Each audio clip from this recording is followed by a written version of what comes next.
Dans leur recherche d'un mode de vie plus sain, les gens essaient d'être plus actifs et de manger mieux. Mais faisons-nous les bons choix pour nos boissons? On sait que le sucre caché dans les boissons est associé à de nombreux problèmes de santé. Geneviève Nadeau, nutritionniste, affirme qu'il faut réduire notre consommation de boissons gazeuses.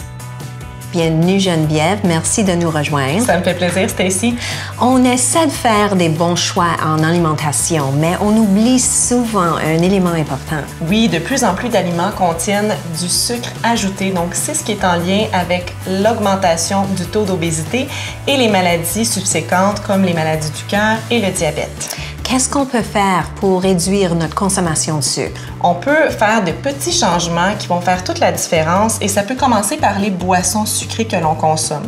Un jus de fruits, par exemple, grand comme celui-là, même si ça ne renferme pas de sucre ajouté, ça contient tout de même le sucre naturel du fruit. Donc, on peut faire un plus petit verre de jus pour le déjeuner, comme ça on consomme moins de sucre totaux. En examinant la collation, comment peut-on faire un meilleur choix? Oui, parce qu'à la collation, on a souvent tendance à grignoter des aliments sucrés, comme des barres tendres, des muffins. Donc on peut les remplacer par un smoothie maison à base de fruits frais et de yogourt nature, évidemment sans sucre ajouté. On combine à ce moment-là les fibres des fruits et les protéines du yogourt. C'est beaucoup plus rassasiant. Et plutôt que d'ajouter du jus de fruits dans notre smoothie, on va plutôt préférer des glaçons avec un peu d'eau. Donc, ça nous fait une collation qui est rafraîchissante et très rassasiante, débordante d'énergie. Des très bons choix pour la collation. Maintenant, pour le dîner. Geneviève, tout ça a l'air santé, mais est-ce que cela vraiment? On a souvent tendance à croire que les repas composés d'une salade, c'est nutritif. Par contre, il faut porter une attention à ce qu'on lui ajoute. Si je mets des croûtons comme ça sur ma salade, et que je l'arrose de vinaigrette commerciale crémeuse, sans le savoir, je mets beaucoup de gras et de sucre ajouté. Donc, ça devient un repas qui est beaucoup moins intéressant pour la santé.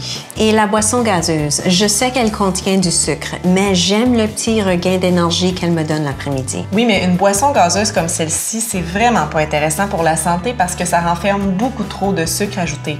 Dans un verre comme celui-ci, on retrouve entre 10 et 12 cuillerées à thé de sucre ajouté. C'est énorme. Donc, si tu as de la difficulté à remplacer ce verre de boisson gazeuse par de l'eau, je te propose de l'eau pétillante comme celle-ci. C'est beaucoup plus intéressant pour la santé et c'est tout aussi rafraîchissant. Je peux faire ça et j'aime les boissons avec des bulles. Oui, c'est une bonne habitude à prendre et rappelle-toi que les gens ont souvent tendance à confondre la soif avec la faim.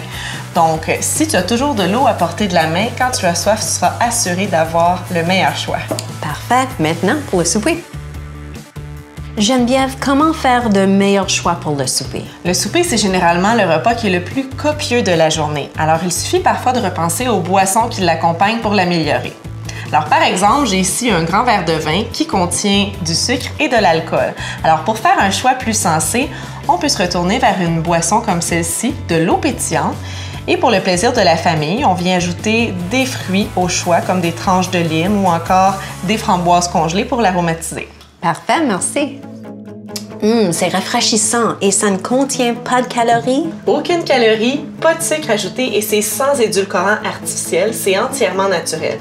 Et tu sais, Stacy, commencer à boire de l'eau, c'est la meilleure façon pour réduire la quantité de sucre que l'on consomme parce que plus du tiers du sucre ingéré par les Canadiens qui provient de boissons sucrées. Ça, c'est beaucoup de sucre. Je suppose qu'il est temps de réduire notre consommation de boissons sucrées. Oui, c'est pour cette raison que Nestlé Pure Life invite les Canadiens à participer à leur défi 7 jours pétillants. Qu'est-ce que c'est le défi 7 jours pétillants?